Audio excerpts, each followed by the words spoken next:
Hey guys, it's Bocho's brother here with another one for you. Again, Critical Role in the mix.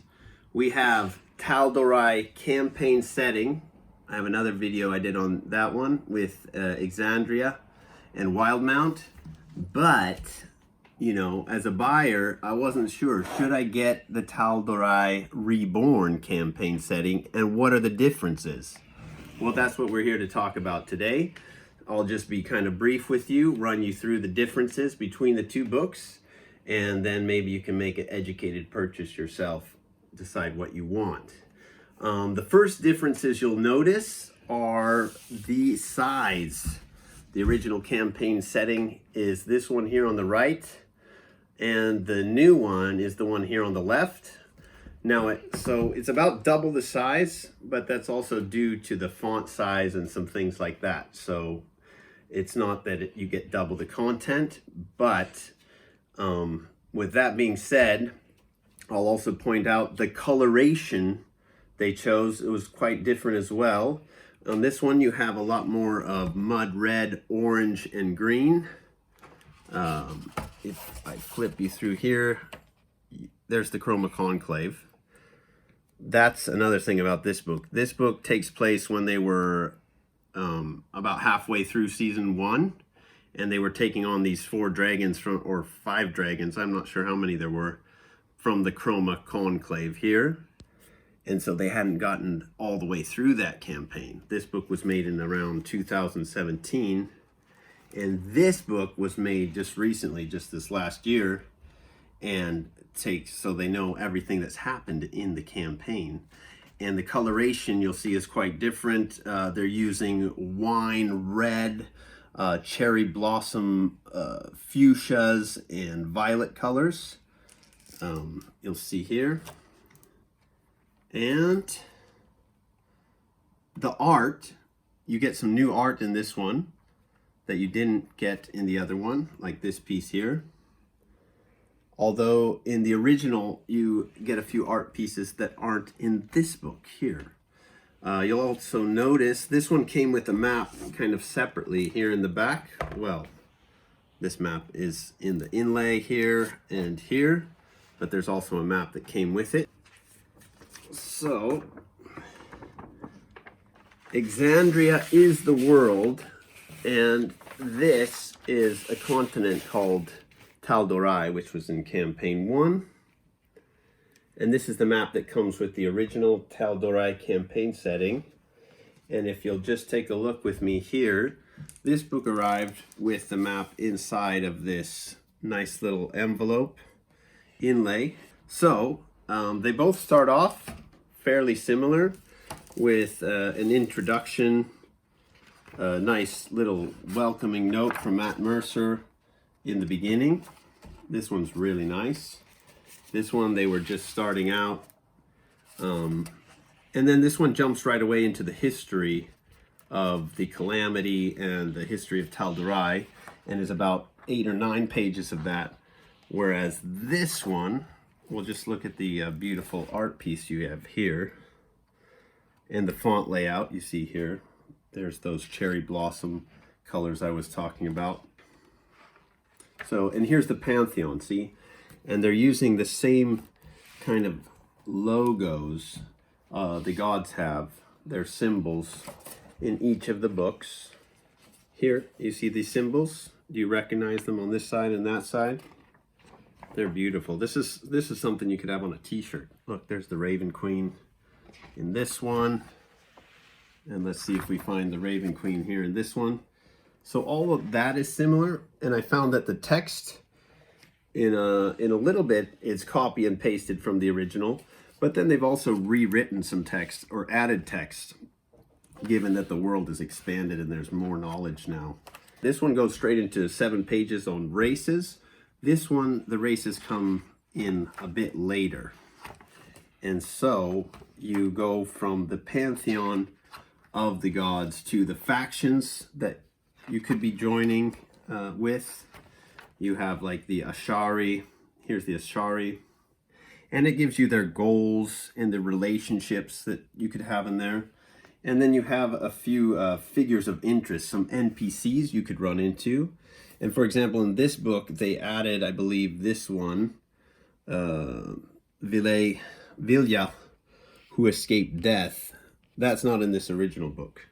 So you get some extra NPCs in this book and some extra depth to the different factions that are on this continent of Tal'Dorei.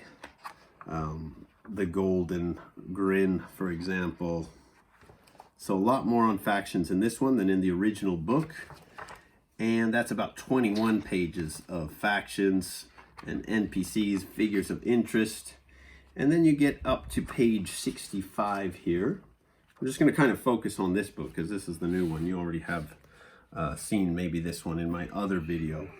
You come to the Talderai Gazetteer, and this is the meat and potatoes of both the books. This runs from page 65 to page 147, giving you a full tour of that whole map that you see there to understand what's going on in each location, historical events that may have happened. And this one happens 20 years later, after the heroes from the first season have kind of grown up and moved on. This one happened while they were still on their adventure. This one's 20 years later. Craig Hammer is here. So this piece of art is in this book and in the other book. Again, this is just to give you an idea on, is it worth the money? Is it worth it to get the second book if I already have this book? In my opinion, yes, it is. However, if you don't already have this book of the original Tal'Dorei Campaign Setting, I would say it's not necessary to get this one. Now, this is a brand new picture introducing you into the next section, which are the character options. And in the original Tal'Dorei guide, the character options you got were the Blood Domain, the Path of the Juggernaut Barbarian, the Runechild Sorcerer, and the Way of the Cobalt Soul Monk. And you get all four of those in this book, but you get some additional subclasses. Here are the races, which are the same in both books, but they've also added a few. Like here they call it the Elemental Ancestry, and in this book they call it Genasi. So that was a little different. What else? I'm not sure if they had the Furbolgs in the original book, and they have them here. And we're seeing those. This is all different artwork in this book for the races than in this book. Like this half giant here sitting on the chair. And the races continue, and then they even give you a little bonus section at the end of the races if you really want to get wacky and have like a orc dwarf or an elf dragonborn, different half breeds. You know, they give you all these warnings if you have anybody with a phobia of blood or is scared of blood or session 0. We don't want to step on anybody's toes. They give you this whole thing here about there's this blood cleric, and so you need to have a session 0 if anybody's got a phobia of blood and how nasty they want things to be in the campaign, so you don't accidentally end up making somebody nervous. So, and that's where we get to the subclasses. See, the Path of the Juggernaut Barbarian with this picture here. And then the College of Tragedy, which you just have to watch this video, this theatrical video. That was the one that made me say, okay, I'm going for it. I'm going to get this book, even though I already have the original book. This is a new subclass they've added. You get the Cleric of the Blood Domain that you need to have a session 0 about. This one's new, the Moon Domain, with those moons, Cathra and, is it Catha or Cathra and Ruidus. And you've got this Moon Domain Cleric. This comes up a lot in their latest campaign in Season 3. They're talking about the moons, Ruidus and Cathra. And then you get a few more here. Let's just see what's going on. Truid, the Circle of the Blighted. Now, the Circle of the Blighted is new. That's not in this book. But I can't help but to take in Grim Hollow here just for a quick second. Okay, so this one here, the Oath of Pestilence, that kind of reminded me a little bit of what's going on here with the Cleric of the Blighted. Maybe those two could roll together. The School of Sangromancy, So that also kind of goes with the blood cleric they had there. So anyways, that kind of all, you could get a whole party based around that stuff. What else do we have? The monk, which is of course the way of the Cobalt Soul, which is in the original book as well. And this new one, which is the Paladin Oath of the Open Sea, which is not in the original book. And then there's that Sorcerer, the Rune Child, that was in the original book. New art here. And this one, another one, the Blood Magic. So look, in a combination with the Grim Hollow and this Tal'Dorei book, you could have a whole party based around pestilence and blood. And it goes on.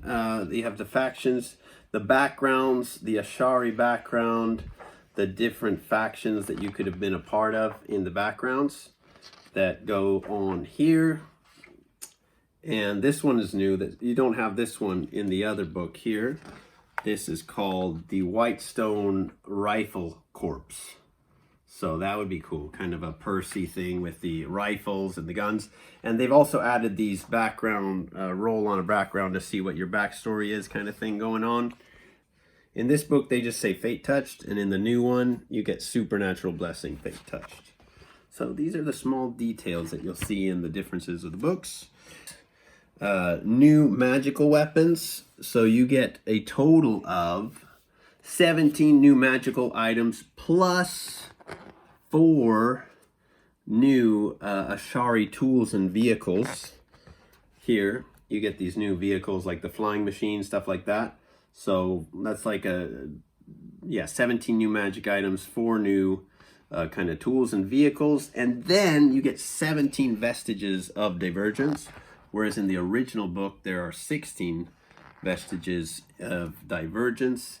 And I believe the one extra that you get is kind of this blade. Let's see where that is. This blade here, the Star Razor. Allies and adversaries of Tal'Dorei. Gnolls, Harbinger Giants.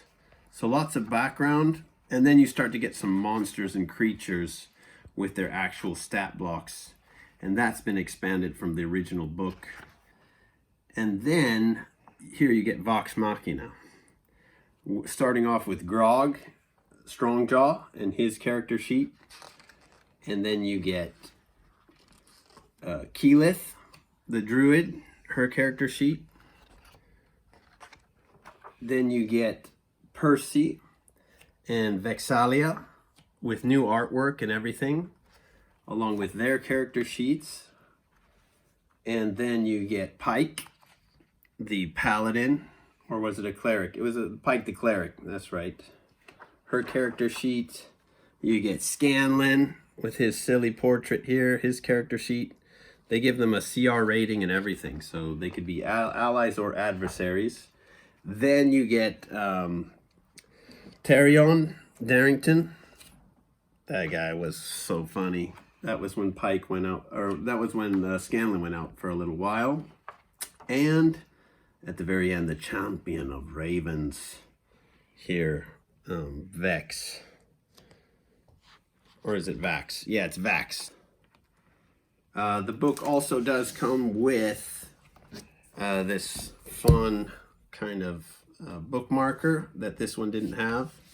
And if you just put them side by side, there you have it. If you don't have either of these books, definitely get the Tal'Dorei Reborn. If you already have this Tal'Dorei Campaign Setting and you want a little extra present for your birthday or something, definitely ask for this one. And until next time, this is Bocho's brother signing out.